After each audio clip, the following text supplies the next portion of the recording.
लंका में लग चुकी है आग। क्या सियासी उथल पुथल बनेगा वजह श्रीलंका के बर्बाद होने का?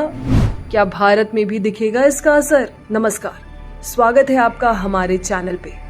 दोस्तों, श्रीलंका में आर्थिक संकट गहराया हुआ है और साथ ही साथ वहां के लोग राष्ट्रपति और प्रधानमंत्री के इस्तीफे की मांग कर रहे हैं। क्या है ये पूरी कहानी, आइए जानते हैं। श्रीलंका 1948 में स्वतंत्रता के बाद से सबसे खराब आर्थिक संकट का सामना कर रहा है, जिससे पूरे द्वीप राष्ट्र में भोजन, दवा, रसोई गैस और ईंधन जैसी आवश्यक वस्तुओं की भारी कमी हो गई है।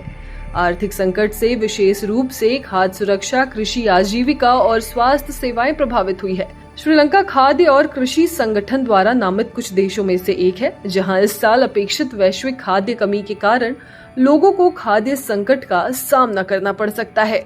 श्रीलंका में ईंधन की कमी भी हो गई है, जिसके बाद आपातकालीन एम्बुलेंस सेवा को कई क्षेत्रों में निलंबित कर दिया गया है। श्रीलंका अब तक के सबसे खराब दौर से गुजर रहा है।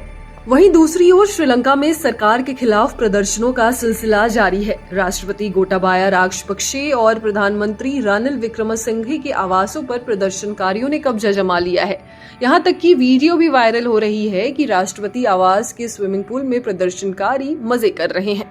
इसी बीच श्रीलंका में जारी उपद्रव के बीच में राष्ट्रपति ने कहा है कि इस बारे में अभी तक कोई जानकारी सामने नहीं आई है।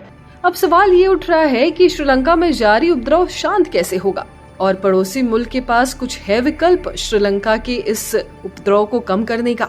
विशेषज्ञों की माने तो उनका कहना है कि श्रीलंका में मिलीजुली नई सरकार का गठन या नए सिरे से चुनाव कराना ही विकल्प है।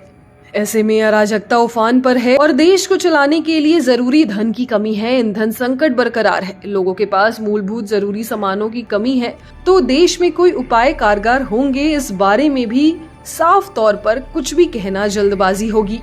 जो मौजूदा हालात श्रीलंका की है, उसमें विपक्ष की भूमिका भी बेहद मायने रखेगी।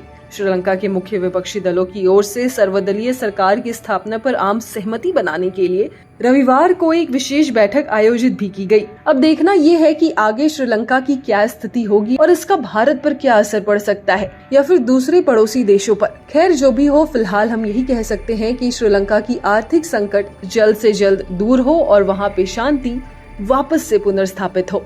अगर आपको इस चैनल पे दिए गए वीडियोस पसंद आते हैं तो हमारे चैनल को लाइक और सब्सक्राइब करना बिल्कुल ना भूलें। धन्यवाद।